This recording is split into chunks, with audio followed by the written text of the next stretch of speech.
Survivor Specialist Phil and Alexa are back with our final Survivor Heroes versus Healers versus Hustlers. There we go. I got it that time. With our final preseason podcast, our final fantasy game of the year.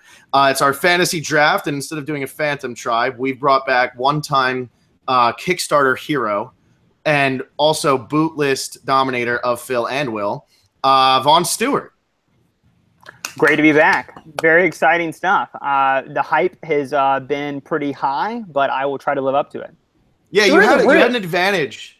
You had an advantage coming into the first podcast because everybody thought you were going to be like a psycho who just donated money to us and was like actually crazy. So everybody was like, whoa, who's this guy? But now there's expectations. Yeah, like a psycho with a lot of disposable income. So the expectations couldn't really have been lower. But now, people are misremembering the first one and then think that I was actually very engaging. So we'll see if I can live up to it.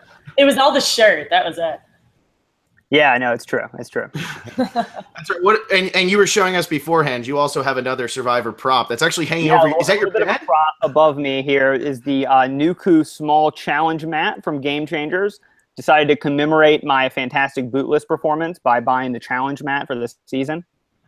There you go. We have to send you out a buff too. I couldn't buy Will's tears from his poor performance, and this was the next best thing. We're not selling those. I actually keep them in a jar next to my bed. Okay, yeah. Well, the price.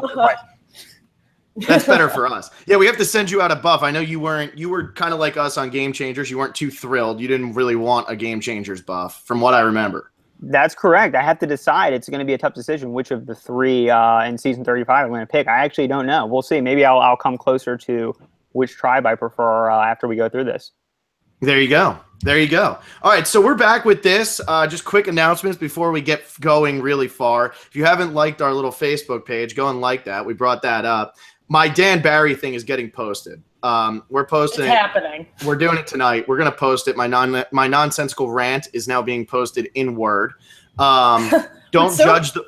Okay. Go ahead. What were you saying? I was gonna say I've read this a few times. What's so amazing about this theory is that I agree with it less and less the more that I read it. So it's awesome. Like, it's so funny, and I'm super excited for you to post it. Those are the best theories. Fawn, are you familiar with that theory? I'm not. I don't think so. Oh, so it's in writing. It's in writing. Let's not talk about it. You'll see it. You'll see it. It was because of our Survivor Panama rewatch. Anyway, it's going to be posted on the website that Will and I were using for our podcast. So don't judge that website, but we'll put a link to it in our Facebook. That website is heavily under construction because all we've done is use it as a podcast host. So don't judge that. We're working on it. We'll get there. And then we're going to post something on Wednesday. Me and Alexa have been kind of like working on. We'll do it before the premiere. But this is obviously the most important. Boot list, you can't enter anymore. So don't enter anymore. We said it was this morning. And for prop bet, you can still enter up until the premiere. Have a link to that in the description. Tweet at us if you want. But we're going to do a fantasy draft. And we're gonna see how this goes. This year, Vaughn, I'm sure you would agree with this. Snake the draft, right? I know there has been a lot of controversy surrounding the snake draft format. I actually sort of see the logic in not doing a snake draft. I mean, maybe I'm just sort of stepping in Will's shoes, but I'm happy to kick both of your asses with whatever format you choose. Oh, wow! I'm just saying, as the person who got the first pick in the draft, I'm the one who should have benefited from us not snaking the draft, and I still lost. So I'm just saying, it's not necessary. Yeah, I mean, unlike fantasy football where there's not like clearly delineated rankings, I don't think that it really matters. Okay, see, I like that. We don't have to snake the draft. I'm just looking at it. Last year, the final scores were Phil 200, Will 177, and Alexa 147. And Alexa drafted first. I did. JT, you can't trust him. Her first two picks were JT and Malcolm, just for the record. Which were heavily complimented at the moment. Yeah, your most hated on pick was Suri, and she went the furthest. Yeah, I know. It was. I believe the word was miserable. That's what it was. Well, I don't know. What do you guys think? I mean, we can do this live. We'll figure it out. What do you guys think? I mean, I'm open to either. Vaughn seems like the Will of the group, which I don't know if necessarily is a good thing, but, he's here. Know. We should maybe, I don't know. I think, Vaughn, why don't you decide? Wow, pressure. I say no serpentine. Wow, okay. Ooh, yeah. All right. It's written in stone. Yeah. All right, so I guess we'll do the whole 2-1 thing. I know this is always a great game trying to figure out who goes first, second, and third. So we'll do like the whole 2-1. It's the best part, actually, of the podcast. Yeah, I think so. Especially because if you're not watching it and just listening, you have no clue what we're talking Just about. hear that, yeah. Just take our word for it. So we'll do either 2 or 1 on the first one, and then we'll just rock it out when it gets down to final 2. So whoever gets out, whoever's the odd man out will be the loser. Love getting rocked out. Alexi, you want to count us down? All right, ready? 3, 2, 1, go. Alexa, your hand's not there. No, I can't see your hands. Your hand's not there. Alexa didn't get it. I didn't Alexa, get it. you have to throw out 1 or 2 fingers. I'm sorry. I thought you guys were rock, paper, scissoring. No. It's 1 or 2 fingers. And then the odd person out gets the third pick. And the person who... Didn't we rock, paper, scissors last time, or am I insane? We do rock, paper, scissors for the final 2. Okay, then let's This is easier because we can eliminate somebody right off the bat and then the other 2. This is the best part. Let's do it. Clearly, this was not done in pre-production here. We clearly wasn't. I was watching the Packers game. Okay, it's not my fault. I was watching the Harry Potter marathon. Also, not your fault. Okay. There you go. All right, I'm ready now. Okay, you ready? Ready? So count us in, but do it. All right. Yes. Ready? 3, 2, 1, go. We all do 1. We all did 1. I'm out. You did 2? I did 2. Oh, okay, cool. So Alexa, so Vaughn is picking third. He didn't want to snake it. We'll see if he can win it. This is like poetic justice here. This is that's okay. I was ready for that. I mean, naturally. All right, Alexa, we have to rock it out. So okay, ready? All right, so yeah, you count it. Okay, rock, paper, scissors, shoot. We both did paper. My hand isn't there, but I can't see. Yeah, okay. Okay, we'll do it. I'll lift up higher. Ready? All right, ready? Yeah. Rock, paper, scissors, shoot. I did scissors. I did paper. All right, so I go first. So Alexa doesn't get to try to redeem her first overall pick from last year. I don't want that. Take the wheel. Should probably run through the rules again, huh, Vaughn? Do you know the rules? They change from year to year. So I think I have a general sense, right? It's like longevity plus like idols or something. Yeah, we're going to keep it the same way. I think last year it actually did work out where it was pretty simple, not too complex. I know we had tried mixing it up where it was like if you win a reward challenge, if you win tribe immunity, all of that. But then it almost got to the point where it was like, this is like meaningless. So the way we're going to do it is the amount of days lasted. So if you're the first person voted out, that would be 3 points. If you win, it'd be 39 points. You know, simple. The next thing would be a correct idol play, which would be 3 points. If you win the game, it was 10. Individual immunity win was 2. MVP was 3, and LVP was -2. That's how we did it last year. So I guess we're gonna roll with it again, right? Let's do it. Let's roll with it. All right, cool. Well, I'm gonna pull up the little Gordon Holmes thing. I mean, I have the first pick, and I'm going to pick Allie because she's the person that I just keep saying. I'm just gonna go with her as my winner pick. I don't know if that's the worst pick ever, but I've said it a million times. She works out here in Hollywood as a personal assistant, so like, why not? She's got to win, right? She can't not win. I mean, yeah, I heard every single Hollywood assistant who's been on Survivor has won. So, has there ever been a Hollywood assistant on Survivor? Oh, I guess Kyler, but he lost. Yeah, he did lose. There you go. Well, okay. Well, maybe it's a bad pick. Yeah. But I'll take it. Okay. So you're rolling with Allie? I'm rolling with Allie. Okay. Vaughn's over there laughing. I feel like Vaughn knows like the worst pick of all time. No. I think you guys are in for a treat because last time we sort of agreed on everything. Like we all knew Brad Culpepper was like the next great Survivor player.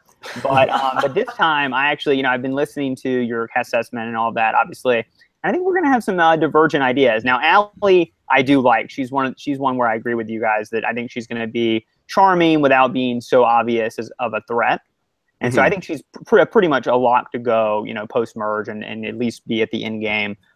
It'll be interesting to see if she's thrown by knowing Patrick and whether she can use that to her advantage to have a strong pair or whether that sort of throws her off. But I think it's a good pick.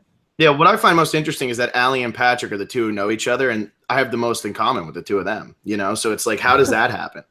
Like... That's pretty funny. I think they must have had someone drop off, and so to replace you, they needed 2 people. That's what it was. You can't replace me with just one person. There's actually going to be an entire cast of Survivor just based around Phil. There you go. The Allie and Patrick thing is also interesting because Allie acknowledges that she knows Patrick, and Patrick has yet to acknowledge that he knows that. Maybe he doesn't remember her. I don't know. Yeah, it's interesting. I know, man. College. Oh God. All right, I am going to. Can I pick now? Are we ready? Yeah, go ahead. You're good. All right.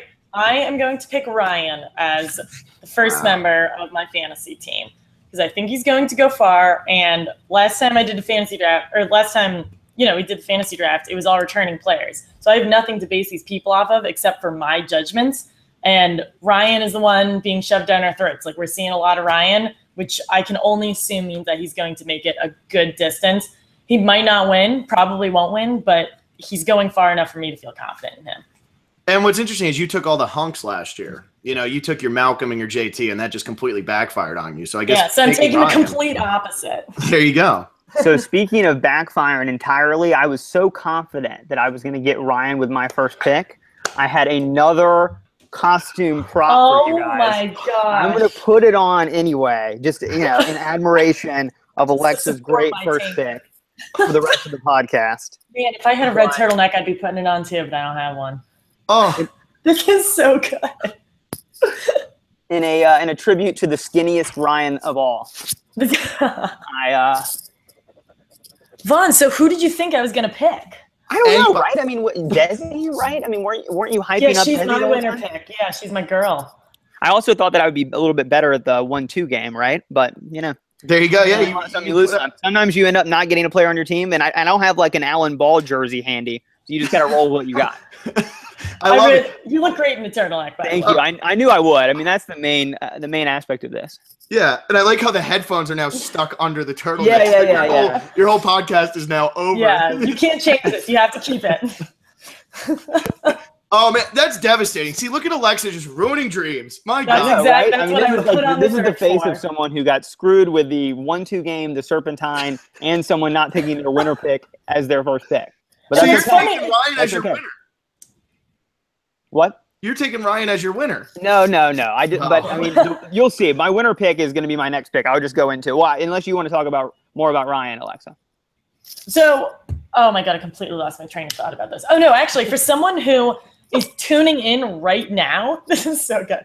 If someone's tuning in right now, they probably know that I picked Ryan, and I'm just forcing you to wear that to make you feel bad about yourself because I got him. That's true. We'll just roll with that the rest of the podcast as to what's happening. That's fantastic. I love this. This is so good. Now, Vaughn, what did you like so much about Ryan? Because I think me and Alexa are on the same page. We think he's going to get a lot of screen time. Is that where you're at? So I certainly feel that way. I mean, I think that he's got Adam upside, I think, on the one hand, right? I mean, I think he's a fan of the show. I think his social skills could potentially be better than Adam's, and certainly they're better than kind of the average super fan on the show. I think that his big asset, though, and I think that why he's almost, I think, also a guaranteed in-gamer, is that he knows kind of the number one rule of Survivor, which is that you have to be as average as possible. Don't be seen as the big strategic force. Don't be seen as the most likable guy. He's certainly not going to be seen as the most physical guy because he's on, like, essentially Baywatch. And I think that, I think the hustlers will struggle out of the gate. I agree with you guys there. I think they have potential to be kind of like a, I don't know if we can say the S word, but an S show. Sort of tribe. But I think he's got kind of the game ability and the social skills to kind of outmaneuver the early game in the case the Hustlers maybe lose twice before the swap. So I like him quite a bit. I mean, I think that he's the kind of person who could put together the right set of moves to be there at the end and win. Yeah, that's interesting. And you can curse. I mean, we tried not to, but we had Troyzan on, and I mean, that was just an F-bomb fest. I mean, that didn't matter. You also did say you were going to kick our ass about 10 minutes ago, true, so it's an open forum now. I think that ass is allowed on TV, but shit is maybe not. But I know that I have a lot of children fans out there, and I just really don't want to disrespect them by wearing a turtleneck and then dropping a lot of S or F bombs. Exactly. Exactly. You're the bully in the turtleneck if you start doing that. So you got to come across great here. Yeah. Well, what's your backup? One other thing about Ryan, and I think I'll probably repeat this sort of same idea about a lot of people, is he seems to actually be aware, very self-aware of his faults. I think that he could be an over-talker, and he could be someone who could be an early target because he's just kind of talking all the time and being obvious about his intentions. But he actually said that, his weakness, he's aware of that he has that tendency. And I think that sort of being self-aware about your weaknesses is kind of half the battle. Yeah, I think that's so spot on. I mean, look at somebody like David, who I have to say I went and saw his comedy show on Tuesday night at UCB, and I hung out with John Carroll the entire time, which was freaking hilarious. The guy's a trip and a half. But anyway, David is somebody who's very aware of, like, his problem, and he's like neurotic about it. And that actually worked so much to his benefit, because if you don't see your own flaws, it's very hard to go far in this game, unless you're like a Brian Heidick who just, playing with people who are so flawed. Yeah, no, I like that. Unless you're a bona fide sociopath. Well, that's exactly what I was saying. Which I don't think Ryan is going to be, but maybe I'm wrong. We'll see. Who knows? All right, Vaughn, who you got? Who's your backup? Okay. The downside of not getting here. Yeah, well, right. I mean, the other great thing about Ryan, why you had the ranking number 1, is his outfit is very amenable to dressing up for the podcast, right? But I think that the actual winner of season 35, I'm happy to get with pick number 3, and that's Chrissy. I think that she's probably got one of the highest IQs on the season in recent memory. I think that she kind of will be able to, work the kind of nurturing mother aspect. I think people will be willing to confide in her. They're going to want to talk to her when they're feeling down. But I think at the same time, she's going to lie about her age. She's not necessarily going to fall into kind of the older woman trap and be sort of like a Trish that could never win at the end. I think people are going to be able to respect her while also kind of misjudging her as kind of a really warm mom, when in reality, she's absolutely willing to slit people's throats. She had that great line in one of her interviews where she said, well, I started to really be concerned that someone was getting a sunburn because of my maternal instinct. But then I thought, this is Survivor, so burn, baby, burn. And I just think she's going to be great. I mean, I think that, as she states that all she does for her career is she determines the present value of future risk. And so I think that she really kind of has like Yule upside as someone that can kind of map out probabilistically every single angle and every single avenue that she could go down and pick the one that's most fruitful, has the most expected value. And so I just like her ability to kind of pair like a really high IQ and being really smart, but also being really affable, really sweet. And, as I said this, I think last year on the Bootless podcast, one thing I look for when I'm kind of picking winners is who has the largest delta, who has the largest difference between what people will think of them and what they actually will be. And obviously these Hollywood Reporter articles are great because they tell you exactly what people's first impression, obviously they haven't heard them speak, but what people's first impression of each person is going to be. And to me, Chrissy is going to have like one of the largest deltas. Everyone's going to be like sweet mom, but in reality, she's going to be a killer. And I think that she stands a really good chance of winning. Yeah, no, that's interesting. I'm really mad at Alexa now because I was going to take Chrissy with my next pick. And I know that sounds crazy considering how down I was on her in the cast assessment, but that was after watching like a 2-minute video. I agree with you. The more that I read about this cast and the more that I talk to like people about it, like my family and my friends who like are invested in the show, who are just figuring out the cast now because it's 3 days away and this is when they actually start to care, they're all like, oh, we really like Chrissy. Like we're really into like the whole like Chrissy thing. And the more that like they talk about it, I'm like, you know what, maybe Chrissy is. I love the Are you okay? It need to move the headphones, go for it. Yeah, it occurred to me that maybe I was kind of like underplaying it. It needs to go maybe a little higher. There you gotta like slowly start rolling it up more. Yeah. It's like over my nose eventually. By the end of the podcast, you're just gonna be like in one of those Green Man suits, but it's in tiny red turtleneck. But the more I think about Chrissy, the more I like her. And I will say, like, with her being 46, she doesn't look 46. And I don't think she's going to act 46. I was big on it because, like, she's on the Heroes tribe, and she's going to have a hard time maybe explaining this Heroes thing to people because she has to explain it more than somebody else when she says what she does. But then I started thinking about it, and I'm like, if she says, I'm the first woman to do this, or I'm one of the first women to do this, and that's how she introduces it, now she doesn't have to explain it. And I really wasn't thinking about that at first. I was like, oh, she's going to have to tell that to everybody in their backstory. But now I'm kind of seeing, like, you know what, Chrissy, if she can get through those first like couple days, I think she can really fit in with some people. Mm-hmm. I think, but now that we're talking it out loud, what I'm afraid of is she's going to talk about her job. Like someone like Alan, he's definitely going to hide it. It sounds like she's like, obviously she's extremely proud of this and it's something she should be proud of. But what I'm afraid of is people will either probably want to get rid of her because of like how trailblazing is, how hard of a worker she is because of her background. So that now that we're talking about it, I'm a little nervous about that, but I hope it just puts her on the same playing field as everyone else. So she can say, why get rid of me? There's a football player on our team. And there's a lesbian on my team. She does like insurance pricing or something like that, which is basically kind of like a dumbed down version of what she actually does. She hopes that I think people are just going to get so bored by the phrase insurance pricing that they won't really ask any follow-up questions, which seems plausible. I'm like already bored. Yeah. I almost logged off. That was great. If I wasn't wearing a turtleneck. That's the only reason I'm staying. That's it. Yeah, that's a really good point. Yeah, and I think I remember reading that she said that. So I mean, that's gonna be genius. It's good. All right. Well, now that you screwed up my thing, I guess I don't really have a choice but to take Patrick. I mean, let's just keep it going. I took Allie because of the job, and I'm taking Patrick because my dad. I do a family thing where we each pick like a guy and a girl that we think would be the winner, and we actually snake that draft. So the first person who picks, they take it. Yeah, well, they take their guy and then they get stuck with whatever girl is left. So it's really not fair, but you do get first pick. And my dad had first pick, and he took Patrick because he said it looked like him when he was in high school. So I look at it and I'm like, he looks like me now, so I might as well just go with it. And I don't know. I don't know how. I like that I took 2 hustlers right away, and I really don't like. We're already halfway through the hustlers tribe, that's kind of surprising. 3 hustlers gone at the beginning, and I actually think this tribe has the most potential to lose. They'll at least lose 1. At least. Yeah, easily. But I really guess it just comes down to who we all actually think that one person that's going to go or second person that's going to go is. And I don't think it's Patrick. I'm hoping it's not Allie. And I'm also hoping that they go maybe 2 challenges and then mix up the tribes, and we don't have to worry about it anyway. And at worst, we lose, we just lose 2. Mm-hmm. Patrick, did you read Patrick's Hollywood Reporter article, Phil? I did not, actually. I did not. So a lot of people had very weird first impressions about him. Like, not... He's a redhead. Well, not positive. Probably because he's a redhead. There you go. But I was, like, pretty high on him. But just based on everyone's first impressions about him, and a couple people had tiny little anecdotes just about the minimal that they've interacted.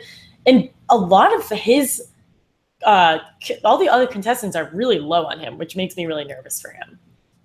Yeah, and he's the only person on the season that anyone who actually knew him prior to showing up on the beach said anything about. Because obviously he didn't say anything about Allie, but Allie said about him that he was really goofy and kind of unpredictable. And I don't know, goofy and unpredictable are not the kind of adjectives I would use in like an ideal ally in Survivor. What I find interesting about this is that Survivor had to have known they knew each other. I'm surprised they put them on the same tribe to start. That's interesting to me because I know with the theme... Wait, Allie and Pat... Oh, yeah, true. They're on the same tribe because the thing is with the theme, you can't really call one of them a hero or one of them a hustler or one of them a healer. I'm never going to get this right. I don't care. You can't really call either of them that, but it's interesting that knowing that they know each other, like if me and Alexa both got cast and the thing just happened to be like people who went to the University of Miami versus people who went to Florida State, like they'd have to put us on the same tribe, but I feel like they wouldn't want to do that, Well, I don't know. I've moved recently, and I don't know about you guys, but I feel like my movers were fairly heroic. They did a really excellent job, so maybe they could have actually stuck him in the Heroes tribe. There you go. I am moving in a month, so I feel you. That's a good 100%. Point. My movers saved my life 2 weeks ago. Exactly. That's great. It is pretty weird, but I think, Phil, you said something on our first cast assessment. They're on the same tribe, and they're going to interact. Like they're on that same tribe for a reason. I think so. It's just so weird that she's like more open about it, and maybe he forgot about her, like we said earlier. But I don't know. It's definitely gonna be weird with the 2 of them. I will say though, in this situation, and it's why I don't know if this is necessarily the reason, but I know that like a lot of times people will say like it's a very heavily white cast, like Survivor's like a very heavily white show, and it's a hard time. Like I remember in Millennials vs. Gen X, people were like, oh my God, like we had so many Asian women on the season and now they're gone, or we've had more Asian women than normal. I feel like what people look for is they're looking for what's your one in? What do you have in common with that person right away that could help me connect with them? And I feel like in the case of Allie and Patrick on a really small tribe, whether Allie liked Patrick or not, they know each other. I feel like that's enough where it's like, hey, watch our back for these first couple days. Let's figure it out after that. Like I might not like you 100%, but I need something. You're just looking for anything. You're grasping at anything just to get it, just to get some sort of leverage at the beginning. Yeah, and to speak to that, actually, this is kind of a deep pull, but I recently watched the 4th season of Big Brother, which to you, I know not everyone loves Big Brother, but to the uninitiated was the season where they brought back people's ex-boyfriends and ex-girlfriends unwittingly. They didn't know they would be on the season. and they showed up in the house with them. And you would think like, oh, all these couples they hate each other, they're exes or whatever. But actually, in a lot of cases, they kind of made secret alliances with each other because they say, hey, we have all this negative history, but at least at the end of the day, I know you outside of the game, and that's really powerful. So we should at least like watch each other's backs, even though we absolutely can't stand each other. And so even in a sort of worst case scenario where Patrick and Allie hated each other, which I don't think seems to be the case, doesn't seem to be the case. But even if that were the case, I think you're absolutely right that they have to come up with some sort of bond over, I'm biased, but over the world's worst university, Auburn University. There you go. There you go. Hey, it's not Florida State, but it'll work. Wait, where did you go to school then? I went to the University of Pennsylvania, but I grew up in Alabama, and I'm a diehard Alabama fan. So maybe this is why I'm biased a little bit against Allie and Patrick both. I mean, it's not their fault. I guess they did choose to go. They made a decision. They actively did that. Yeah. Well, there you go. There you go. That was a really, really like elegant way to say that Auburn sucks. So you know what? I'm diplomatic. I'm going to go out on a limb here and say you didn't buy that red turtleneck just for this podcast, and you probably had that more to all the other. If it's a breezy autumn afternoon, maybe in October, November, there may be some multiple uses out of it. We'll see. There you go. I love it. I love it. All right, Alexa, who you got? All right, so I know since it was apparently so clear who my number one is, neither of you guys took her, so I'm going to take Desi for number 2. She's my winner pick. I'm super confident in her. I have the same feelings about her that you do about Allie, and I am just flabbergasted that she's still here. So I'm going to take our first healer of the draft. There you go. There you go. And I was thinking about taking her there, but I knew you would take her. And actually, it's funny. I was talking to Adam the other day, and Adam was saying to me, he's like, Desi's too obvious, because he's been listening. She's obvious. He's like, you guys love Desi. He's like, she's too obvious. Like, it's so apparent that she is like got it all together, and she's gonna come out there. She's well spoken. She's like very smart. Like, she's gonna come out there. She's physically. She's also fit. like jacked. Yeah, she's so physically fit. He's like, you guys are looking at her, and you're not even realizing everybody's gonna walk out there and be like, that's a threat. We can't. No, but she is a threat. I mean, and I've been reading these Hollywood Reporter articles religiously, and every single person is, oh my God, she's so well spoken, and she could probably like lift me up and throw me. That's how strong she is.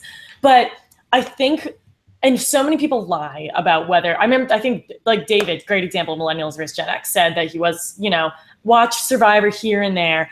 Obviously, superfans are going to lie about it, but she actually did not watch this show. So she obviously, between her getting cast and her going on, I'm sure she binge watched like every single episode like I did last year. But I think that can work to her advantage, because we're in a period of time where a lot of people who play Survivor are crazy next level fans.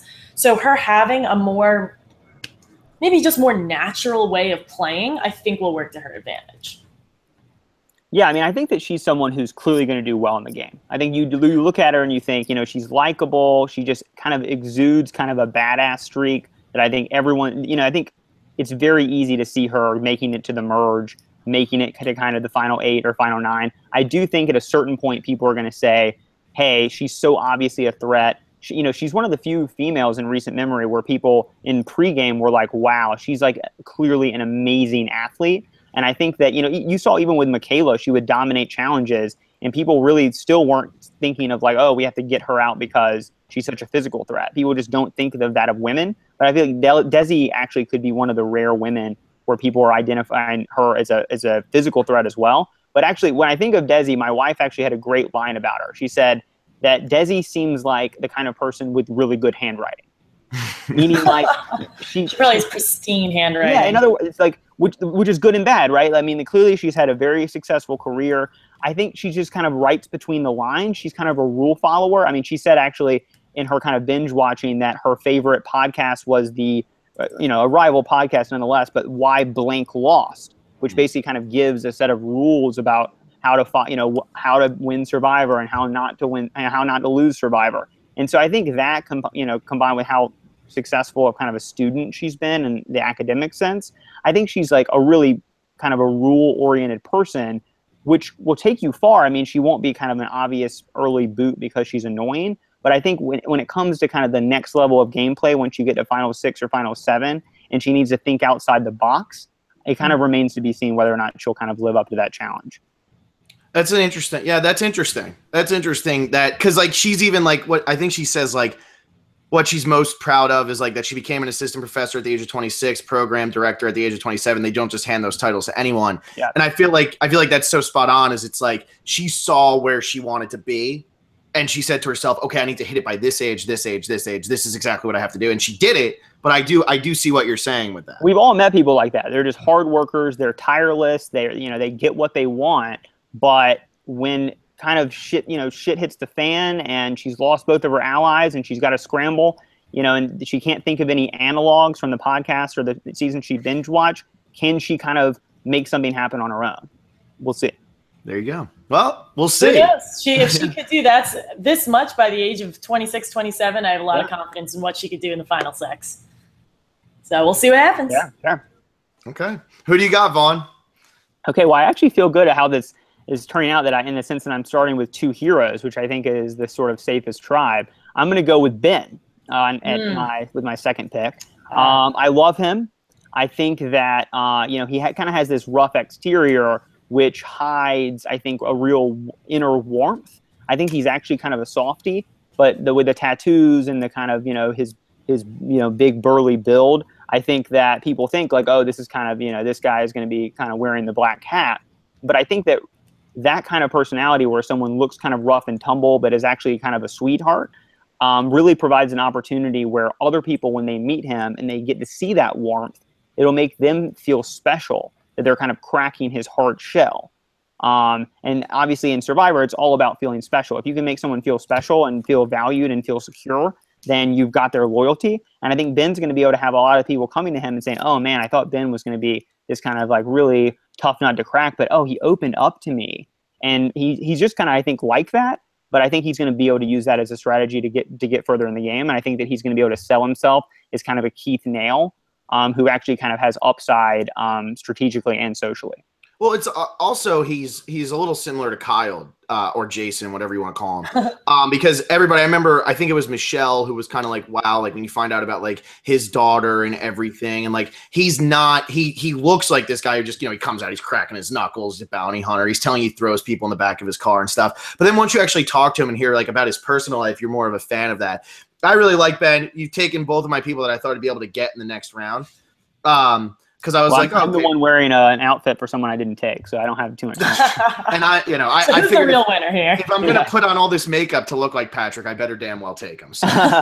Phil dyed his hair for the occasion. Yeah, exactly. It's extra orange today. I think Ben is interesting. Now, I've had this whole conspiracy that I've completely brought into this that's totally probably not true, but I have this whole theory where I'm like, Ben and Chrissy just aren't going to get along. Do you see that at all, or do you think that they're going to get along good? I don't see it. I know you've said that. I actually think that they could be quite the opposite. I actually think they could be kind of an odd couple. I don't think that either of them are going to be kind of hard personalities to deal with. I think Ben probably sort of, won't suffer a fool.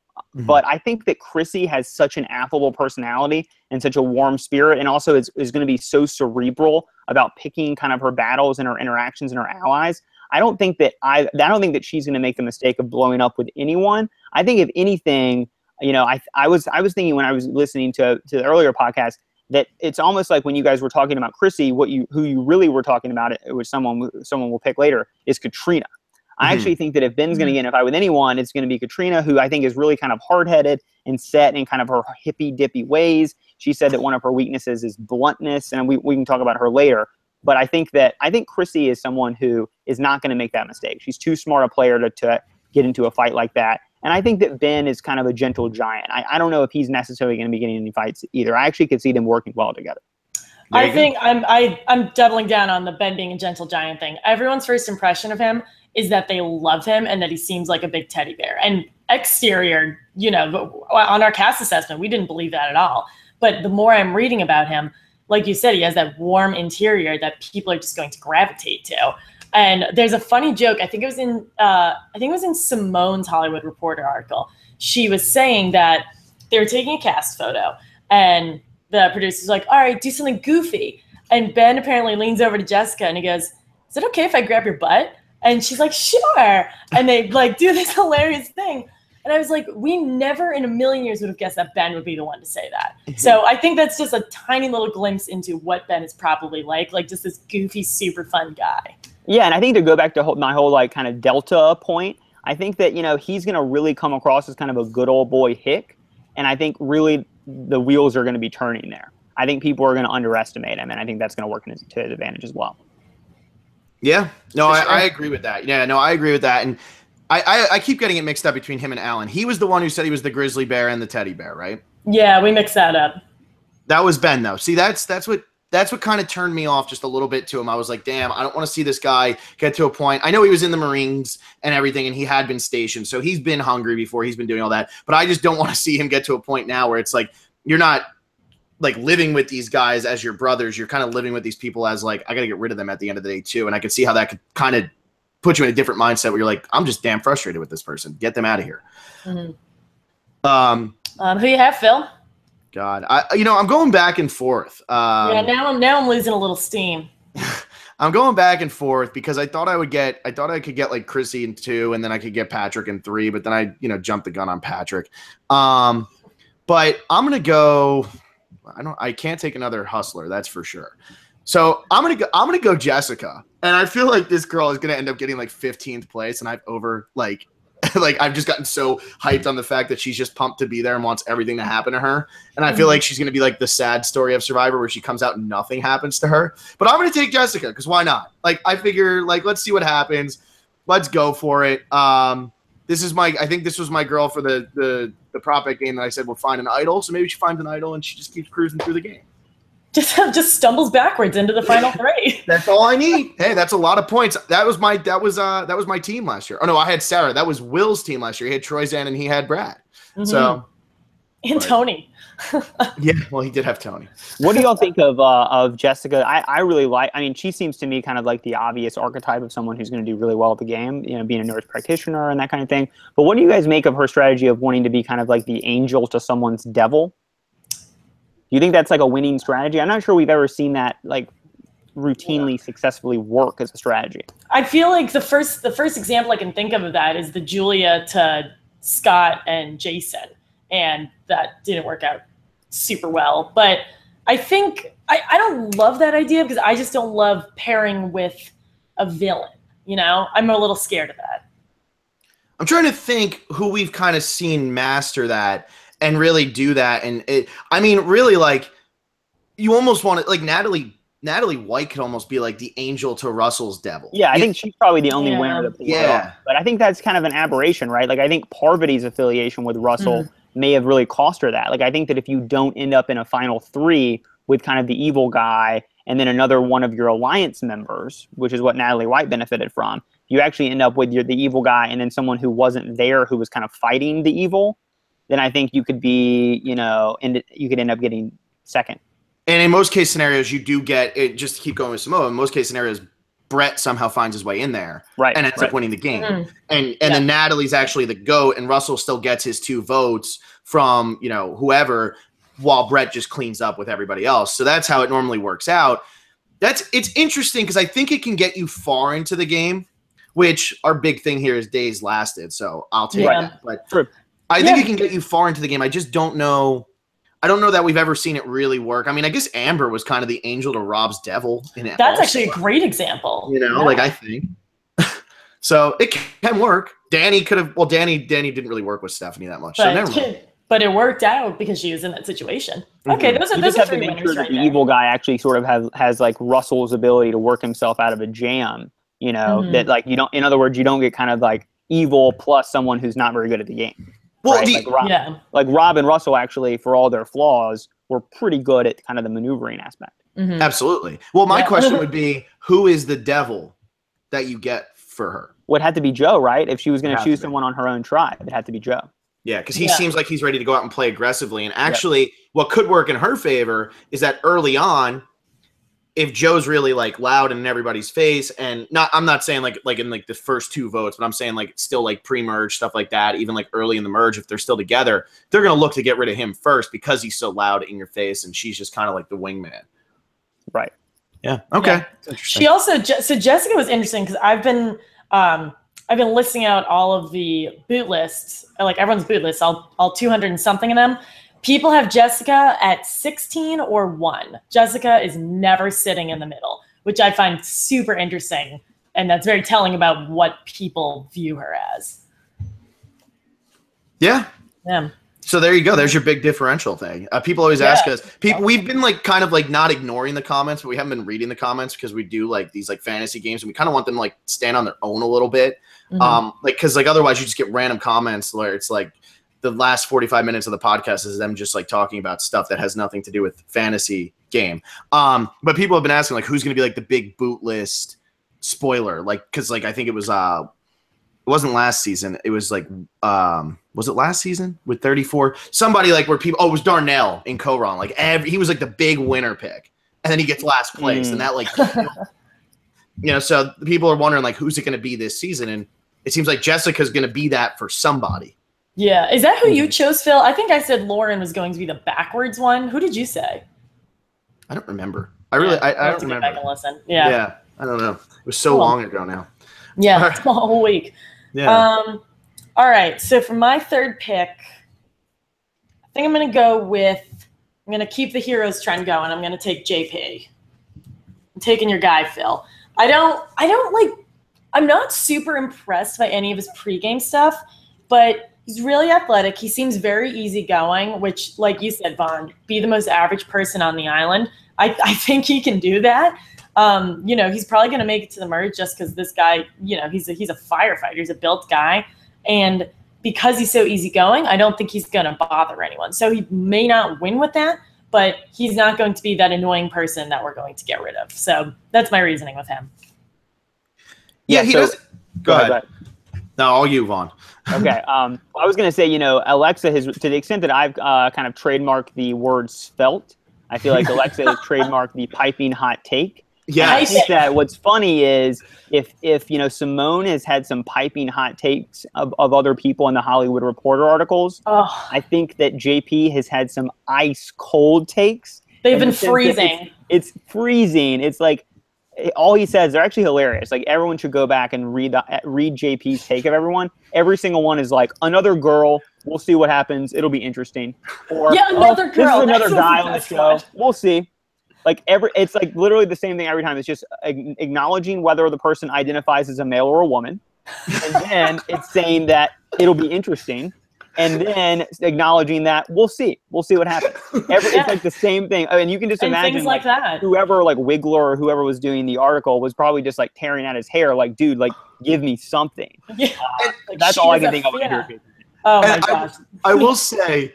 JP, I was so pumped on. I was like, wow, this is like winner material when I watch his videos. You were so excited. He's like level-headed. He's got it together. The more I've read from JP, there's a reason I haven't picked him yet. Yeah. Like I just don't get it. Like, I don't know. I'm confused on it. And I feel like he's a really good guy.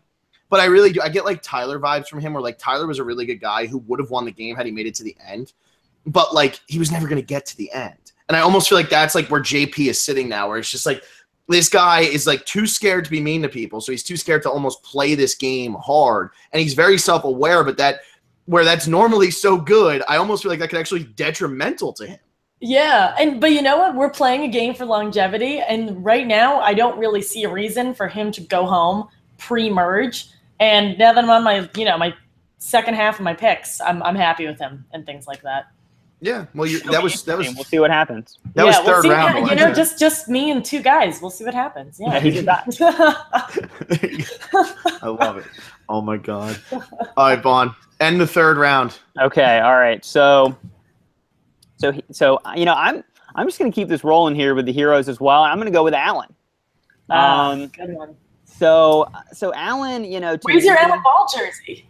I know. I thought about that, but I could get this turtleneck for like $12.99 on H&M, whereas the Alan Ball customized jersey, that was like a risk I was not willing to take. Because I was gonna say take an Alan Ball first overall, and I would have burned like $89.99. It would have been more than just sort of like. Thanks, NFL Shop. Yeah, exactly. I was gonna say Alan Ball. Like all my money on the Kickstarter campaign. Now I've got to buy these Alan Ball jerseys that have absolutely no re-wear value. That's not something I'm going to wear again. Yeah, you're dropping like $240 for this podcast at this point. But I was gonna say, there's no way they make an Alan Ball jersey. Like, there's no way. Yeah, you have to get a. Hold you have on, to get a. stand Yeah. by. Yeah, I'm gonna find myself an Alan Ball jersey. Yeah, well, And then so I'm gonna send it to whoever wins. I'll buy them an Alan Ball jersey. You don't want to say that. That's a lot of money. And you Well, it still owe doesn't them exist, $250. so I'll settle for a Alan Ball T-shirt jersey. Yeah, I like those. Yeah, I have a Patriots So, so actually, to that point, so Alan Ball is like, I think, probably, if maybe Jimmy Johnson is, by far the most famous sports-related person to ever appear on Survivor, I think Alan Ball actually may be the most anonymous professional athlete to ever appear on Survivor. I mean, I'm a pretty big NFL fan. In fact, I have Sunday Night Football on as we speak. I had never heard of Alan Ball. I don't think that even Jacksonville Jaguar fans or whatever other teams he was on have ever heard of Alan Ball. So I don't think that he's someone that even the biggest Danny Boatwright sports radio obsessive fan would recognize. And that, I think, bodes well for him. I think what gives me a little bit pause about Alan on that note is that he's going to lie and say that he's a fitness trainer or whatever, but he's on the hero tribe. Mm-hmm. And, I know people obviously take their physical fitness very seriously, but I think people may raise a few eyebrows about him lying and saying he's a personal trainer and that somehow makes him a hero. Yeah, that would make him more of a healer. Yeah, so it'll be interesting to see if he can navigate that. But I think, kind of his fundamentals are good here, right? Like, he's a really affable guy. I think he's got a really magnetic personality. I think that he certainly will be seen as a physical threat. But with so many other kind of jacked guys and gals on the season, I think that he's not necessarily going to be kind of target number one just because he's an athletic guy. He's said in his interviews that he's willing to throw challenges. I think he's savvy enough to know that he doesn't want to be seen as kind of like the obviously physical guy. I think we could see almost a Brad Culpepper-esque upside from him where he could really kind of lay back, and then really turn on the jets with his athleticism once the merge or the kind of the mid-merge hits. But I think that his downside is if he does make it to the end, I worry if his kind of strategic game and his big moves, if you will, if his resume will be robust enough to win against, say, someone who had really been playing hard the whole time. Yeah. And I agree with you at the Alan Ball thing because I'm a huge NFL fan. I think after today I might never watch it again just because the Lions found another new way to lose on another stupid rule that I just can't handle it anymore. Like, I'm literally going to have a mental runoff, man. You got to watch out for that. I'm going to have a mental breakdown. Anyway, I already had my mental breakdown. Luckily, I did that when the cameras weren't rolling. Anyway, moving on. But I am the same way. Like, I've played like every Madden. I've played every. I had no idea who Alan Ball was. No way. No idea.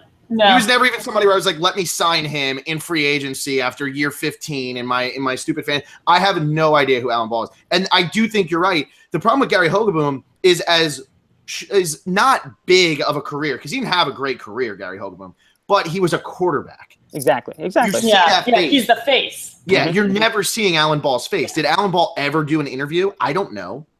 No. Like nothing big. He actually ran away every single time they tried to interview him. Exactly. He was terrible. I think the other positive about that, besides just kind of the recognition by the other players, is he's going to kind of come in with a chip on his block. He's not going to be a prima donna. He's not going to be someone like Jeff Kent, who is used to everyone idolizing him as kind of this heroic athlete. No, he's kind of like the blue-collar working guy of the NFL. He has to work, year in and year out to find a spot on the roster. He doesn't know if he's going to be on the practice squad. And I think that he's not going to have that kind of sense of, oh, I'm the kind of hot shot here. Maybe he was a big deal in college, but certainly in the NFL, he had to work for every single day he was out there. And I think that's going to be the right attitude to bring into Survivor. Yeah, and he popped around on a bunch of different teams. Like, he spent, not too much time on teams. So if we're going to make Survivor a microcosm of life, he's going to be flopping around on a bunch of different tribes. So this could work out really well for him. And he's had to meet, people in various different locker rooms. And, each locker room is kind of a different, tribe. Mm-hmm. So it's interesting. You got to fit in. You got to find a way to fit in. No, I like it. I think that's solid. And I'm kind of excited because I know they're really getting big into this whole cast, like somebody who's well known from something else. You know what I mean? They're getting big into this whole, we saw it with Cliff Robinson, saw it with Scott Pollard. You see a lot of it happening now. And I'm kind of excited. Like, if you're gonna do it, give me the unknowns, because I don't want people coming into it where it's like, you're Cliff Robertson. It's over, or Robinson, whichever one it was. Yeah. But it's over already for them. Like, as much as everybody loved Cliff, you still can't let Cliff get too deep in that game. It's over. And I'd rather have it be like Steve Wright, pretty unknown. Grant was pretty unknown. Like, I like those types of casting moves as opposed to the big name. Like, Jeff Kent was great because Jeff Kent was great. But, Jeff Kent was never going to win Survivor. And, like, Jimmy Johnson, who, like, as a Miami fan, like, I love Jimmy Johnson. And he was – it was sad because his space was almost wasted because the 3 episodes he was on was really fun because I'm a huge fan of his. But I knew he wasn't going to last long because he's a millionaire who everyone knows. Yep. Yeah.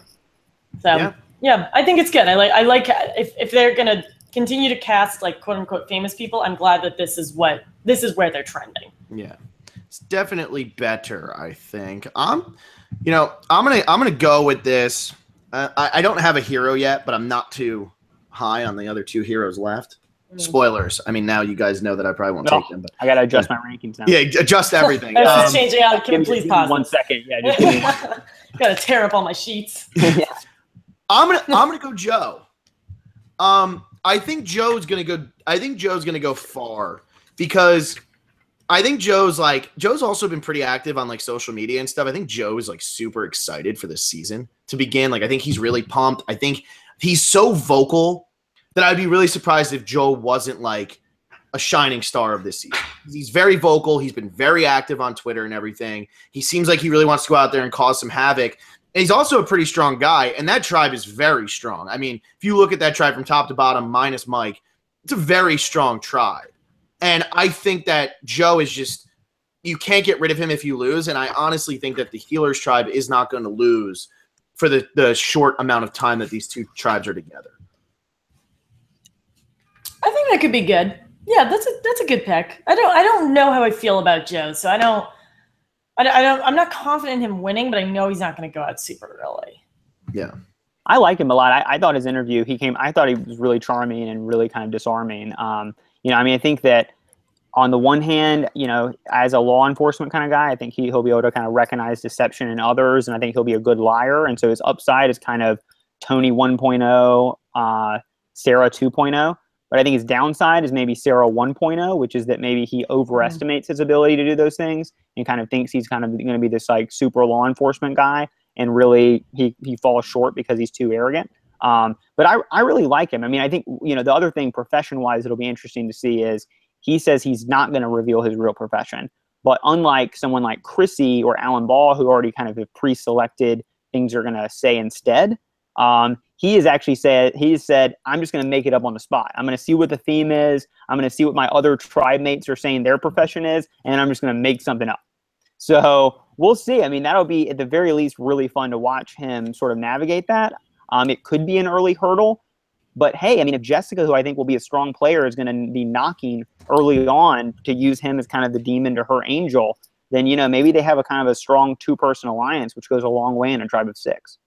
Yeah, and what I think is interesting, what you were saying with Joe and his occupation, he's a probation officer, which doesn't necessarily seem like it might fit into the Healer tribe anyway.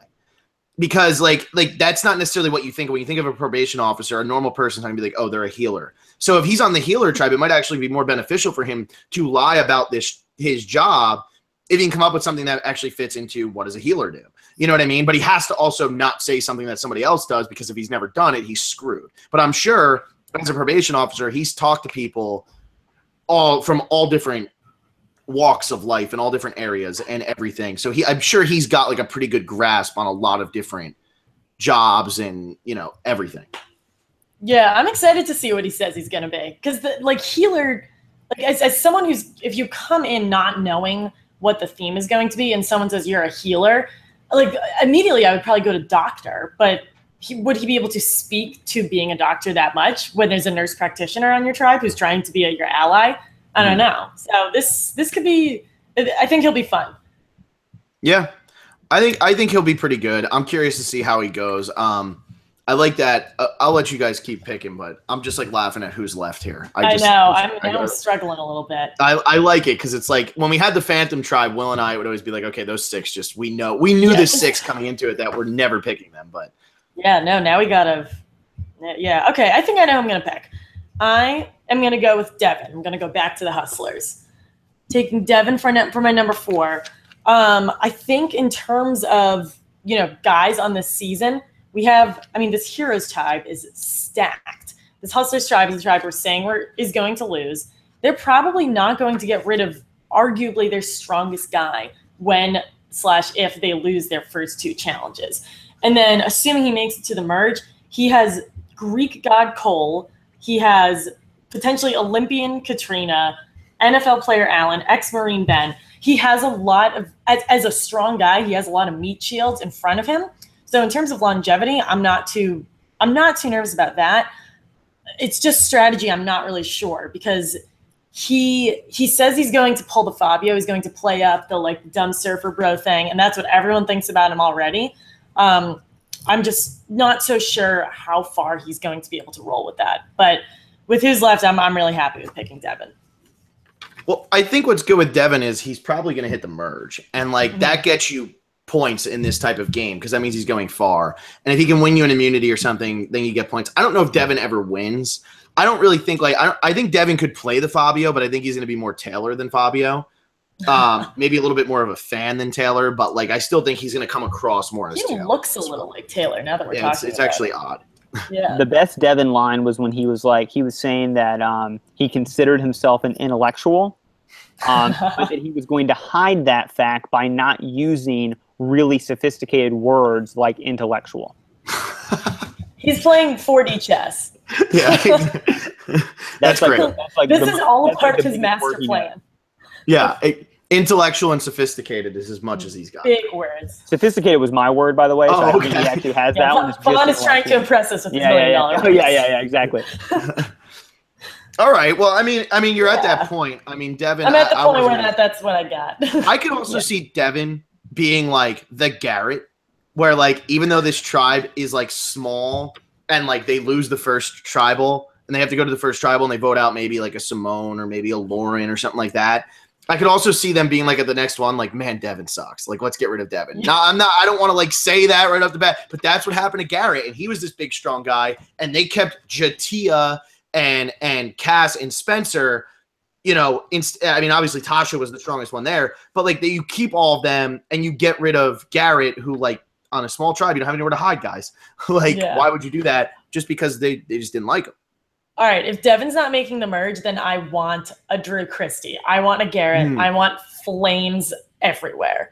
So that's what I'm going with. He was another one who, on the boot list, he was everywhere. No one knew what to do with him. I think I texted you that, Phil. Yeah, you did. All right, Vaughn, you're up. Okay, I'm excited for this because I would have taken her higher, but I knew she would fall, and I am her biggest apologist, Simone. I knew it. We need one because Phil and I are not. I know.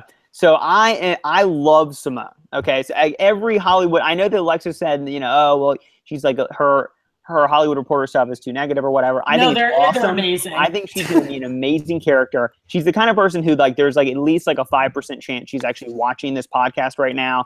Simone, if you're out there, I think that you're going to kill it. Don't listen to these two. She first of all, we know that she can read people, right? So, she actually identified correctly that Katrina had undergone some sort of big illness. She said that she was a cancer survivor. And by the way, someone said in the comments, why is Vaughn's hair different? So I'm going to make everyone feel bad. I actually had cancer, and so my hair is still growing back a little bit. But then that's why I don't have the amazing Bama bangs that I had previously. We weren't sure if you would wanted to talk about that on here. Yeah, I'm an open book. Come on, I'm wearing a turtleneck on a podcast. There you go. How is everything? I'm great. I'm great. No, thank you. I'm in remission. It's all good. I went through 4 rounds of chemo, but I came out and all is well. Awesome. Yeah, it was a great time for me to, really discover myself and play a lot of video games and that and watch a lot of old seasons of Survivor again. There you go. So, yeah, that's awesome. I wouldn't recommend it necessarily, but if you do want to have a lot of downtime, it's a good option. Oh my god. You have the positive outlook. I love it. Yeah. So no, but on Simone, she said Katrina, just the way she carries herself, it looks like she's overcome a major illness. And sure enough, Katrina confirmed, I don't know what illness it was, that she had overcome that major illness. And it seems like every person, Simone just has this as you said, piping hot take. And I feel like she's got a good chance of 75% of them coming out right on. But what I like about Simone is she's really has this kind of elaborate strategy, which could totally blow up in her face. She could easily be the first boot. I totally understand that. But she's going to try to play this kind of like dumb, kind of airheadish girl vibe where she's just going to smile all the time and be kind of ditzy. And then in reality, she's obviously going to be cutting people's throats left and right. And it's kind of mixed based on what people have said in Hollywood Reporter. Some people have said, oh, she kind of seems like a super fan and kind of like a threat. We may need to take her out early. But just as many people have said, oh, she kind of seems like a sweet person who may be out of her element here. You know, she may be kind of like a weak player. You know, we'll see. So I think that if Simone is able to execute the strategy of basically fooling everyone the entire season, which, you know, is a high bar to clear, that she's actually just kind of like sweet, you know, innocent person, and really is kind of pulling strings behind the scenes, and she could be a really, really dangerous player that would, I think, go down in Survivor history.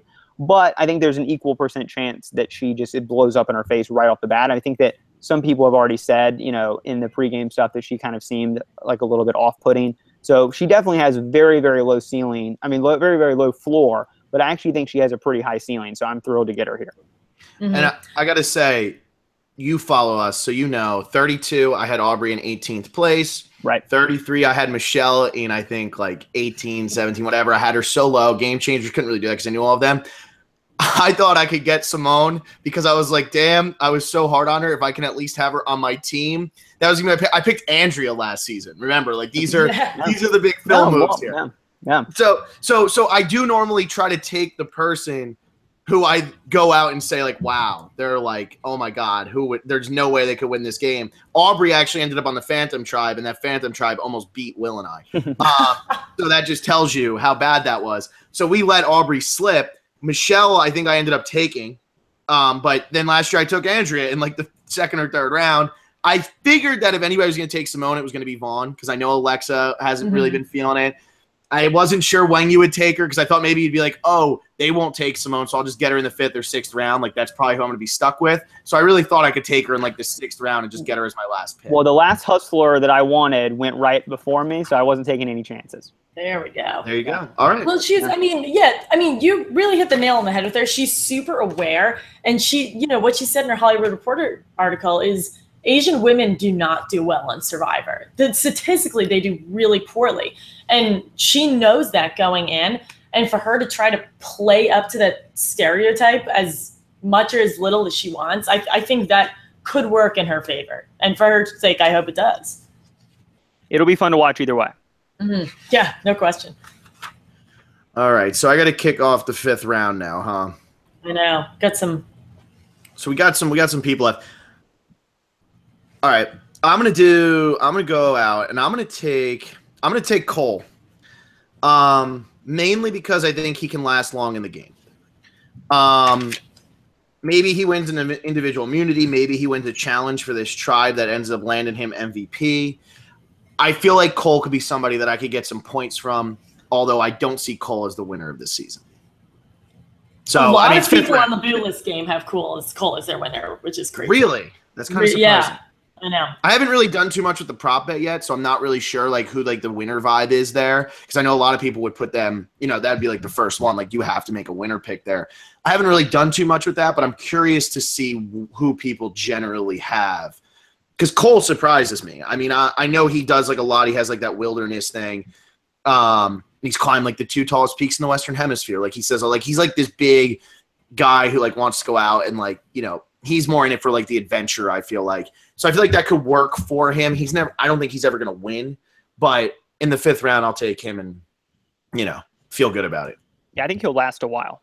Yeah. Mm-hmm. Yeah, I think he'll last a while. The only thing I'm scared of for him isn't the fact that he is like the most built guy there. He has made multiple comments about wanting and actively wanting to pursue a showmance. Yeah, which in the grand scheme of like a showmance, the guy, 9 times out of 10 outlasts the girl. But I feel like people should have learned by now that showmances should be avoided. And for him to actively go out and say, oh, I would totally do a showmance with her, It's not great. I should have done more research because I should not have taken Jessica then, who's sitting over here saying she wants a little bit of everything in her game, and now there's a guy who's willing to do a showmance. He wants to do a showmance with her too. I think he commented that about her. Oh my god, I love Oh, everything's ruined. Should have Also picked said he Simone. wanted to align with Devin because Devin seemed like a cool surfer bro. So I just feel like he's like not, his head's not really in the game. I mean, maybe he is really the tailor, like wants the showmance, wants to just align with like chill bros. I think he's got some upside as just someone that's going to hang around. I think that he'll have a pretty good social game, but he strikes me as someone who may not be totally focused on victory. Yeah, no, I think you're right. And I think like Devin saying that he wants to play like Fabio makes more sense. I believe it more than if Cole would have said, I want to play like Fabio. Because I don't think Cole's coming into it with enough of a plan. I think he's coming out with a very Gabe mentality where it's like, hey, I'm here for the adventure. I just want to have fun and build this little society here. I mean, he's a wilderness therapy guide. When you actually hear what he's doing there, it's really like interesting. You can tell the kind of person that he is and what he enjoys doing. And I really do. I get like a Gabriel vibe from him where it's not going to be cutthroat. It's not going to be anything like that. He's just out there to have like a good time. All right, Alexa. There's 5 people left. I know. I've been staring at this for a little bit. I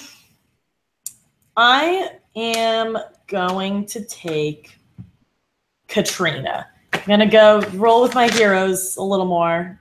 I don't know. I think people have a positive first impression of her, which I like.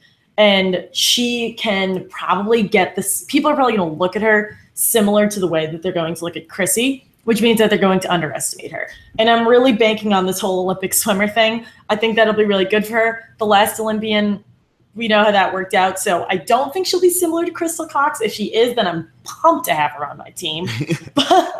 But she seems super fun. She might rub some people the wrong way, but she just seems like she's going to have a good time and she's going to be super funny. And she's also a swimmer. And if she tells people that, they're going to keep her around for a while. Yeah, I think what Vaughn said is really the only thing that could happen to Katrina is that she could just be too vocal. But I like Katrina. I think Katrina's got like this bubbly personality. She's obviously going to be athletic. And I think if Katrina can get into a good alliance, and as you guys have said, and I have not proven with my fantasy picks, the Heroes tribe might be the strongest tribe. So if they are, Katrina's already looking at going into a swap. And then it's like it doesn't really matter who you butted heads with. I mean, it matters, but you can restart and almost like relearn. And if you're really good at challenges, like we would think she would be, then she's pretty set. Yeah, I think her downside is if somehow, and I took 3 heroes to start the draft, so I don't think the heroes are going to lose. But if they do, her downside is I really feel like she's very likely to be the first boot. I mean, I think the upside there is that she recognizes that she's kind of a lot to handle and that she can be kind of a strong personality. At least she does have that self-awareness. But, I think someone asked her, why should people pick you as their winner pick? And she said, I'm a blast. And that's just kind of like, that's so like excited. Her personality is just, she's just kind of out there. She's not afraid to wear tie-dye. And so, that can easily rub people the wrong way. She's on a tribe with very strong people, and there are 2 older women. Historically, those are just going to be probably the 2 biggest targets. And as I've sort of already staked my claim in Chrissy, so I'm biased, but I think Chrissy is just way more likely to be able to outmaneuver an early boot. But I think you're right that if somehow the hero, if the heroes don't lose, which I think seems fairly likely, and you get into a post-swap situation, then I think Katrina may be able to ride it out for a while. Mm-hmm. Yeah, and if you're at the merge and you have Katrina, Cole, Devin, and Alan, who are you going to vote out? Not Katrina. I'm happy with this. I'm very pumped because she's a blast. There you go. This is going to be good. Who you got, Vaughn? All right, I'm actually pretty excited about this. Only you are excited about your second half. I know, I am actually, because there are a lot of these people that I like would have ranked a lot higher, but I knew you guys like didn't love them, and one of them is Rourke. So I'm going to kind of double down on kind of the female super fan cliche.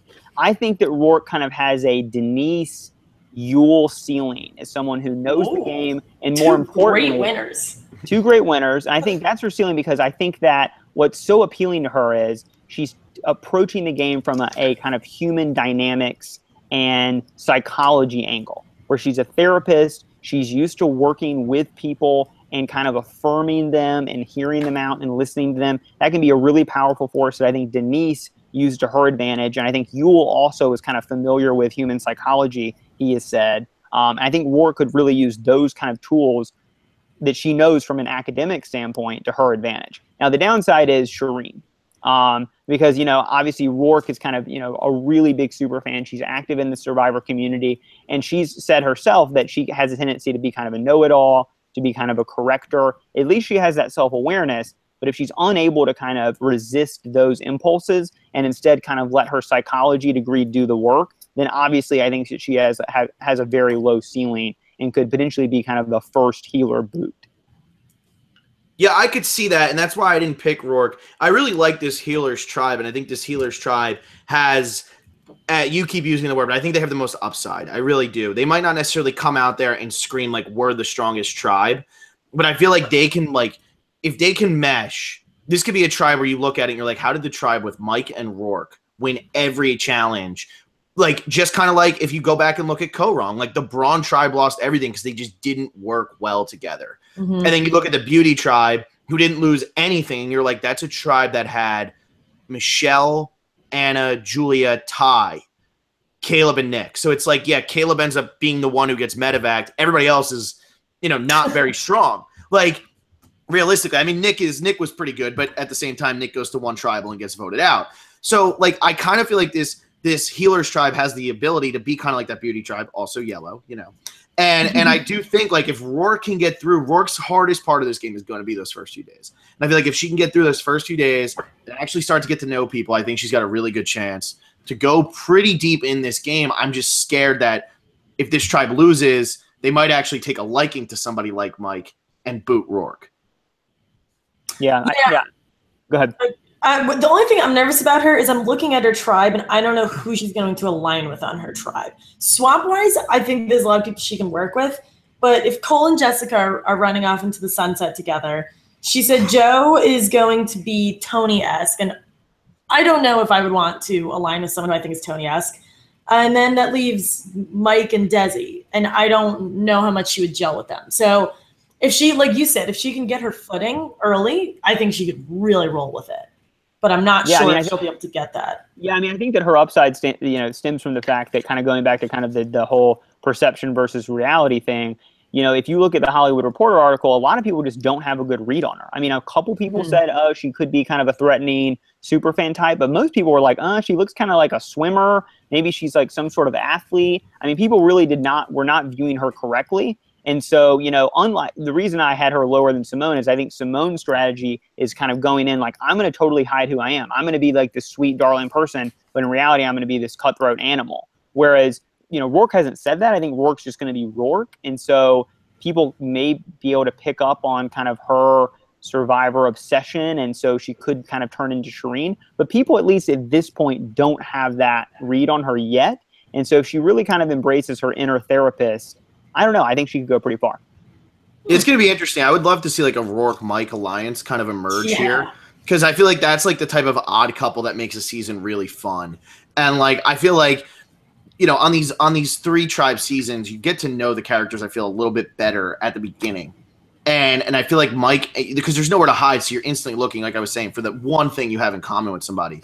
And maybe Mike and Rourke like are on the outside looking in at the beginning, and it's like, hey, how can we turn this to our advantage? And I wouldn't mind seeing that, because I do feel like they're going to be the outsiders on that tribe. I feel like Cole, he might become like aggressive. Like Cole and Joe might be aggressive, but I also think that they're going to be like in the middle of everything. And I feel like Desi is going to put herself in the position, and Jessica's going to put herself in the position. And I feel like Mike and Rourke are going to have a hard time kind of moving their way in there to really making like a meaningful alliance. Totally. So, but I think also, I think the healers, though, like you said, I think top to bottom, they don't have the kind of peaks and valleys of the other tribe. A lot of these times, these early challenges are won and lost because one person just couldn't pull their weight, either on the puzzle or whatever. And I think while the heroes have all the brawn, who's going to do the puzzle? Is it going to be Chrissy? Whereas I think the healers from top to bottom, they don't have any weaknesses. I think they've got people that can do the puzzle. I think they've got fast people. I think they've got nimble people. I think they've got strong people. And so I could actually see them being kind of the tribe that emerges intact at a swap, and then having numbers on most of the post-swap tribes. Okay, yeah. So that's kind of how I'm thinking too. So we'll see how this goes. Vaughn, I want you to know too, this is the first time ever when we're drafting that somebody's going to get stuck with somebody. Because when we did Game Changers, there were 20 people and we only picked 18. So Sierra was left off and somebody else was left off. So you're going to get stuck with somebody. Are you mad that you're going to get stuck with one of these? No, here's what's going to happen. I'm going to pretend like I had that person ranked really high and just totally fake like I'm thrilled with it. And people will buy that I actually wanted them all along, when in actuality it's going to be a terrible person. All right, great. 40 chess. So we're at the last 3 people here, and it's one from each tribe. It's Ashley. How apt. It's Mike, and it's Lauren. So this is so okay. So there's one from each. I think that these are the 3. The problem is with Ashley, I don't have a hero on my tribe, on my team. I have 3 healers and 2 hustlers. I don't want to take a 3rd hustler, so I'm not taking Lauren. I'm between Mike and Ashley. The problem with Ashley, and I want a hero, but the problem with Ashley is I have 0 read on Ashley at all. Like, I have nothing on Ashley. I feel like she's like, oh, I got up, I just decided I wanted to be a lifeguard, and I went and became a lifeguard and left my job. Because it's like, oh, a lifeguard's something cool to do. And it's like, I don't know if that's like the coolest thing I've ever heard or like the lamest, stupidest thing I've ever heard. Like, I don't know how I feel about it. And because of that, I'm having a hard time getting a read on Ashley. Mike, I think I have a read on, and I think that he's this guy who he literally said, like, I've been watching this show longer than anybody else, unless they were watching it when they were in diapers. And it's like, dude, the internet exists. Like, it's there. People can spend $6 a month, watch CBS All Access, watch every episode of Survivor. You're welcome, CBS All Access. Truly. Shout out, my God. But so like, I feel like he might almost come across as condescending. But I also think he's a really fun guy. You know, so I'm in like a toss up here, and I feel like Mike's more fun to have, and I should probably just take Mike. But I'm going to go with Ashley, and I'm going to take Ashley as my totally. I have no clue why, but I didn't have a hero, and if the heroes go on to be the final 6, damn, I better have somebody there. Okay. Yeah, I wasn't going to pick Ashley, so I'm cool with this. Okay, cool. Yeah, cool. I don't know. Vaughn, do you have anything to say about Ashley? I don't really have a great read on her either. I mean, certainly no one else seems to like her, right? I mean, she had like by far the most negative perception of everyone. Everyone was like, oh, she's throwing me these dagger looks. She never smiles. But people said the same thing about Sarah Lucina and Game Changers. So I don't think that necessarily kills you, that people think that you aren't very friendly in the pregame. But I don't know. I mean, she seems to have a strong personality. I think that she is a great pick in the last round, though, to be honest, because she's probably going to make the merge. I mean, she's very physical. I think the heroes will probably do well. She's on a tribe with 2 older women who you would think would be targets before her. And then in a post-swap situation, you know, she's got a pretty good chance of having a hero majority in a post-swap situation. So I don't know. I think that, you know, I don't see her winning the game. Nothing really excites me about her, but I could see her lasting a while, which is kind of all you can really hope for in a last round pick. Yeah, and that's like my whole thing. I see her as like 7th place, but everybody like turns around and goes, "Who?" You know what I mean? Like I almost feel like that's Ashley, but she got on this show somehow. So I feel like there's got to be something to her that maybe we didn't get to see in those little interviews that we've gotten and all that. Maybe there's something more to her that's just going to make her a star on the season. I don't know. She got on the show, so there's got to be something there. But for me right now, I'm happy with it in this last round because I just see her as like 7th to 10th. But you look back on it and you're like, oh, there was a girl named Penny on Survivor Thailand. Like, that is wow. Ashley. Yeah, you're welcome. Name drop of the century. Dropping Survivor Thailand Penny. That was gonna go hide under my turtleneck now. Yeah, like you're pulling the turtleneck up for this. Yeah, I couldn't handle it. That was too hot. Yeah, that take was just too hot. I need to warm myself up. To get on the level. I mean, I know. I probably should listen to other Survivor podcasts, but I don't because ours is so amazing. But I think, tell me if this is unreasonable, Vaughn. Okay. But I think Survivor Thailand is brought up more on this podcast than it is anywhere else in the United States. Oh, that's got to be right. We really bring up Thailand way too much. I wouldn't say it's too much. You know, it's not enough. It's not enough. Yeah. Hey. Alexa, you're going to see when this Dan Barry thing gets posted, I'm all about the things that nobody talks about anymore. You guys are missing the big moments in Survivor history. Survivor Panama is my favorite season. No, but nobody talks about what I just put on paper. Because it's ridiculous. Spent a ridiculous amount of time writing. Vaughn, I'm really excited for you to read this because I'm so happy you don't know the theory. It's pretty funny. It's pretty funny. Even if nobody agrees with me, it was the most fun I ever had writing something because I even say in there, like, we could talk about Africa all the time. Like the tribe swap in Africa. Like, that was insane. That was great. We could talk about Hatch all the time. But let's talk about Penny from Thailand. Like, come on. That's what everybody wants to hear. I want a 44-page opus on Penny from Thailand. God, you might get next week. You might get. All right. Can I just take Penny with my last pick? Is that allowed, or is that might as well? Can I phone a friend, please? Yeah. She can't get voted off. Yeah, exactly. That's true, actually. Yeah, net zero. Okay, I was kind of hoping you guys would keep talking so I could stall on this. So my thought process on both of these is that they both have the chance to be the first one voted out on their tribe. So I'm trying to decide who is more valuable to their tribe. And I think I'm going to pick Lauren. I like Lauren. She's probably going to go home before Mike, but I like her. She fully embodies the hustler thing. Like, she's one of the few people who I'm like, wow, she's actually a hustler. And what she does is so different from what anyone else on this cast does. And that definitely could put her at a disadvantage, but she's probably one of the more, fit people, more like athletic people on her tribe. And she's a fisherman. Or you can vote out a fisherman first. It's probably not your best move. So, between those two, I'm rolling with Lauren. I think she has a lot to offer. I just hope that her tribe mates can see that. I just want to throw something out here right now because as my family was doing our little Survivor Pick'em thing, my dad took Patrick first and I took Allie second. So we were going to get stuck with a guy and a girl. The guy I got stuck with was Mike. He was the last guy picked, so he wasn't picked, and I got stuck with him. And the last girl picked was Lauren. So it's funny that we just did this, and these people who I think literally just looked at the cast right now, they had the exact same reactions that we're having, even though we've looked at it. And honestly, I would have taken Mike there. I wouldn't have taken Lauren. I think Mike has more upside than Lauren. Upside. Word of the night. I'm pretty pleased with Mike, I have to say. I know I told you that strategy was just going to act like I was really high on him. But I kind of like Mike. I mean, so first on Lauren, I mean, I like her a lot. I mean, she's gotten kind of emotional in some of her interviews. I really feel for her. I want her to do well for her family and all that. But I mean, to me, it's just almost picture perfect early boot. I mean, she's just got such a rough draw with this tribe where she's on this tribe with like a bunch of kids who are 23 years old. And, she's kind of, I mean, pun intended, she's kind of a fish out of water. There you go. That was a good one. There we go. Yeah, thank you. Man, shut it down. Shut the podcast down. Yeah. So, I mean, I don't know. I really hope that she can kind of like do almost kind of a Denise from China impression and just kind of impress people with her hard work. But I think that to do that, you've got to be on a dominant tribe like Denise from China was on. And I think that despite them having the same color, I think the Hustler tribe is much more likely to be Matt Singh than they are any sort of tribe that can kind of string together some victories. And so I don't think that Lauren is long for the game. And do you feel, let's say that the healers lose. So now you're stuck with Mike. So let's hear what you think about Mike here since you got him. Yeah.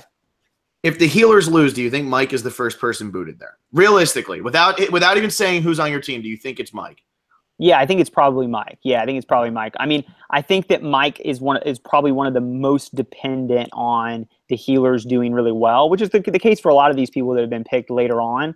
I mean, I think that Mike, though, a little bit like Simone and Work, my last couple picks, has been, I think, a little bit underestimated in the kind of Survivor analysis community, because I think if he didn't look so damn much like that David Sampson guy, the Miami Marlins owner, if he wasn't a spitting image of that dude, I think maybe people would give him a little bit of a chance. But I think people see that in him. They think he's going to be this kind of pretentious guy who goes out there and tries to be too white collar. And there's certainly a little bit of David Sampson in him, right? When you hear him talk, he's always bragging about how great his urology practice is in Florida, and he started at a low rung, and now he's like this really wealthy guy, right? And like people have compared him to David Wright, but what made David Wright so endearing is how he was really humble. He had humility. he recognized his flaws. He didn't try to make himself seem like some great big LA writer, even though he basically is. You know, he saw himself as just kind of a Joe Schmo, whereas I think, you know, Mike really thinks highly of himself, right? And I think that, you know, he's the kind of guy who he got a personal trainer to teach him how to throw a beanbag. I mean, that's how committed he is to the show. So, I mean, he's certainly all in, but like he also mentioned at one point during his interview, he just sort of casually was telling an anecdote and slipped in there that he has an assistant and called her his assistant. And so on a tribe that he's on where you kind of have a lot of salt of the earth type people, I think that he could potentially be a little arrogant and condescending. But I do think that that's kind of all negative. I mean, I think the upside of him is that he does know Survivor. Maybe he doesn't know it way better than everyone else like he thinks. But I think that, you know, he is pretty charming. He has some funny stories. He's going to make a lot of really good penis jokes. And so he's not going to lie about his job. And I think that people are going to kind of find him as a fun guy to be around if they get to know him. But I think that if the Healers lose, I think he's definitely at risk of going. So I'm just saying, we had Troyzan on our podcast and we talked about the Green Monster extensively, but I think this is still the first time that the word penis has actually been said on our podcast. Okay, well, I'm happy to christen it. There has been no greater achievement, I would say. You should put this on your resume along with the turtleneck. Yeah. I mean, certainly is my greatest achievement on the podcast. I mean, maybe in life. Yeah, there you go. I want that on your resume, though. Like, what's your personal claim to fame? If you're ever on Survivor, like if you ever get asked, I'll attach a screenshot of my resume when I post my my fantasy game. There you go. Make sure to add us too. I was gonna say personal claim to fame: wearing a red turtleneck, representing a person that wasn't on my tribe on a video podcast where I christened the word penis. Like that's on my fallback fantasy choice. Yeah. Maybe first to drop the peen bomb, you know, something like that. Because you kind of have to make it, you know, your resume has to speak to people, you know, as you guys know, you know. Yeah. You gotta make sure people notice it. We need to get. We need to hire someone from CBS so that they can just write #peen bomb in the corner after you say that. Yeah, exactly. Maybe we can add it after the fact. Maybe we'll see that actually on this season. Maybe somebody will say peen bomb and we'll get the hashtag. It's going to be Mike. It's going to be Mike. I think I should get a few points. Can we just go ahead and agree? Yes. That if there is a hashtag peen bomb, maybe like 5 points, you know, something not too crazy, but like still worthwhile. I think that's worthwhile. That's kind of like the $250 bet that like we all made last season for like on the odds, like the 25-1 odds, $10 bet. Yep. That is yours right there. Where it's like peen bomb. If that gets up there. Fingers crossed. That's the only thing I'll be watching for now. The rest of it's just gonna, you know, not even gonna be attention. Exactly. Oh my God. This is gonna be so great. All right. Well, let's run through these one time for anybody who's coming here now. Was everybody keeping track of their own, or you want me to all just read them all? I have all three of ours. Vaughn, do you have yours down? Do you know who you got? You read them. It'll take me a second. I think I have mine actually. All right. Yeah, I have mine. All right. I got Allie, Patrick, Jessica, Joe, Cole, and Ashley. And I'm trying to break the curse of first pick. Break the curse of first pick. Well, you know, we didn't snake the draft, and history is not on your side for that. No, it is not. For my team, I have Ryan, Desi, JP, Devin, Katrina, and Lauren. Okay. Well, would you like me to read your team? I have, sadly, not Ryan. I have Chrissy, Ben, Alan, Simone, Rourke, and Mike. In order, too. Well done. Good job. I remember we challenged Will to that last season when we did the fantasy team. Because I was like, you don't type anything up. You never type anything. Oh, I got this. And he got it in order, too. So I guess it's not that hard to remember the 6 people you picked in what order. But there you go. There you go. So this was great. This is awesome. Always fun. Always great to have Vaughn on with his takes. I think piping hot takes might have to become an article that Alexa writes all the time. I'm going to write an article of just like, it's not going to be an article. It's just going to be 4 pages of bullet points of just the most ridiculous theories I have, except they won't be explained. They're just going to be put on the table and people are going to have to deal with them. There you go. I'll do a version. I'll just do freezing cold takes, and mine will just be like Chrissy is in her 40s. Like Sandra is a good multiple player. tattoos. Yeah, exactly. Yeah, I like that. Lauren will appear in a challenge this season. I think we're talking about ice cold takes, but actually, I think JP's takes are probably lukewarm. They just are. Yeah, that's true. That's true. I Should don't be know. interesting. Another guy. This will be a good back and forth thing. I'm going to like this. That's almost funny. Like if Alexa were to do like a piping hot take for every character on this season, and then we just do the JP take next to it. So it's like anybody who wants to see like what does the man on the show think? That's so good. But okay, this is a great idea. I'm actually writing that down. Yeah, write that down. Write that down. It'll be like Alexa's informed take, and then you can have JP's. It'll be like, this is a female, and then you can put up Simone's. It's like, here's the hidden complex that this person has with their mom. You know, like that's essentially what Simone's are. She does like a really deep dive in the person's psyche. There you go. I love it. I think that's great. I think that's going to be so fun. So we're going to throw this up. If you haven't done prop bet yet, go and enter prop bet. If you haven't done boot list, you're out of luck because we had to do it by Sunday. Has there actually been a new preview? I think the only preview I saw was last week. I don't think there's. I haven't seen one. It usually comes out today. I haven't seen anything yet. I haven't seen a new one. But prop bet is closed. Or prop bet is open. Boot list is closed. Alexa, also something that we have to do that I totally forgot. Eliminator. We have to do Eliminator. So we got to do it. And Vaughn, while you're here, you might as well throw one out there anyway. You beat us both last year, and that's why we owe you the buff. You got down to it. You lost, though, at the end, right? I did lose. Yeah, I guess you said, we're going to do some sort of tiebreaker to just sort of see which of us wins, and I lost that tiebreaker. So I came in kind of 1B place, basically. But, Vaughn, yes. What did you get right in that tiebreaker? Do you remember? This was insane, and he hasn't been on since. This needs to be said. Yeah, I'm happy to say. So there were several tiebreakers, basically, and it was like, okay, if you got the exact order correct in the finale, then the ultimate tiebreaker is you name how many votes each finalist gets. But not only that, you need to name two people that are, or no, all the votes, I guess, right? All of the votes. People are going to cast, or two votes. What we did for the tiebreaker was we were like, if you guys had the same thing and it was tied and you both made it through, the tiebreaker would be order of finish, like you had to get the whole finale right after that, and then it was the amount of votes that somebody would get, and then the third one, was whose votes would be shown and who would they be for. Right, that's right. And you got it. You got all three of the votes shown right. I think 4, right? Because I think they showed 2 Brad votes and 2 Sarah votes. Okay, yeah. So there's 4. You got them both right. All of them right. Yeah. Which was very impressive. An accomplishment not quite up there with dropping penis for the first time. Still insanely impressive. Yeah, I had to pat myself on the back. Yeah, that one was definitely cool because it had not only that, you had to like make sure that like those people were actually on the jury and that it was going to be Brad and Sarah sitting in the final 3 and all of that. So. Interesting stuff. Love throwing that out there. Alexa, who's your eliminator pick this week? You know what? For some poetic justice, I'm gonna pick Mike. Wow. Okay, so Alexa's gonna be the first one out again. Yeah, I'm going with Mike, and I'm rolling with it. Alexa lost on the crazy Malcolm boot last year. Yeah, and it was a bunch of BS. Yeah, I'm gonna go out, and I'm gonna take Rourke for my first one. 2 healers. Well, one of them. Hopefully they win. I think they're going to win, so hopefully they do. Who you got, Vaughn? Let's hear it. Yeah. I'm going to go with Ashley. Okay. I was thinking Ashley, yeah. Yeah, similar point to what I made earlier, which is that I don't love her. I think she'll probably not necessarily be sort of an in-game player, but I think that there are other targets on her tribe, and I think the heroes are also just strong. So there you go. All right, cool. Yeah.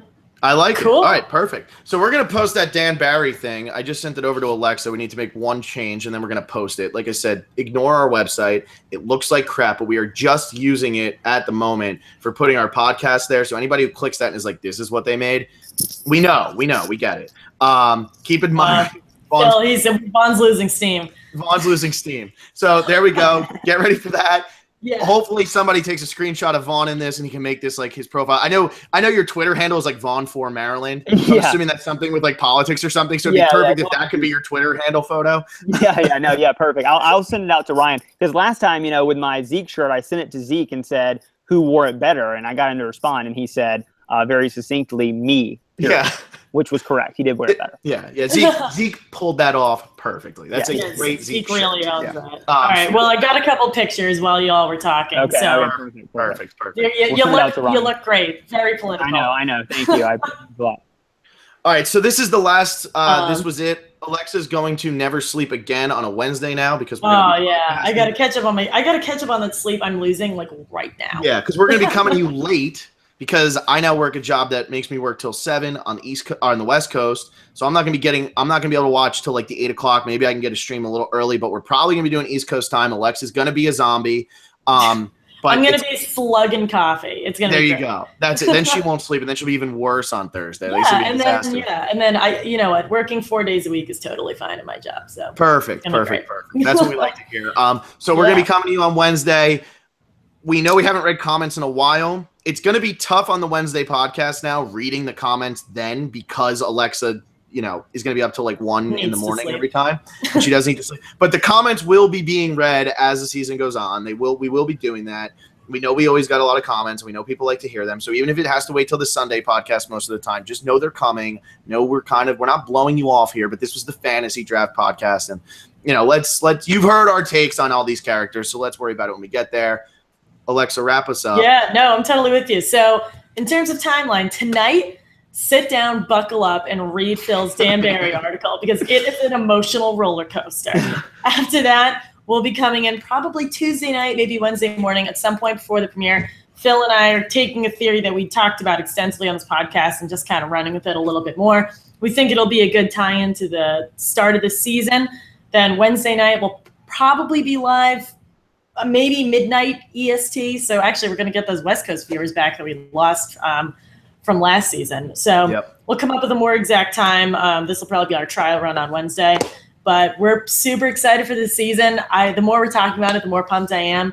And I just can't wait for JP's takes to be hotter than mine. This is going to be awesome. That's what we want. What we want. Oh so follow us on Twitter. Follow us on Facebook. I think we're at like 75 likes. So just keep going. We have the Facebook and the Twitter linked. So anything you see on Twitter, you see on Facebook and vice versa. Give us a listen on iTunes so you can be super confused by the numbers game that we played. We'll be back Wednesday night. Tune in. Perfect. Sounds good. Can't wait. The dark days are over. We'll see you Wednesday. Vaughn, thank you so much for coming on again. Vaughn. It was a lot of fun. Thanks for having me. It was great.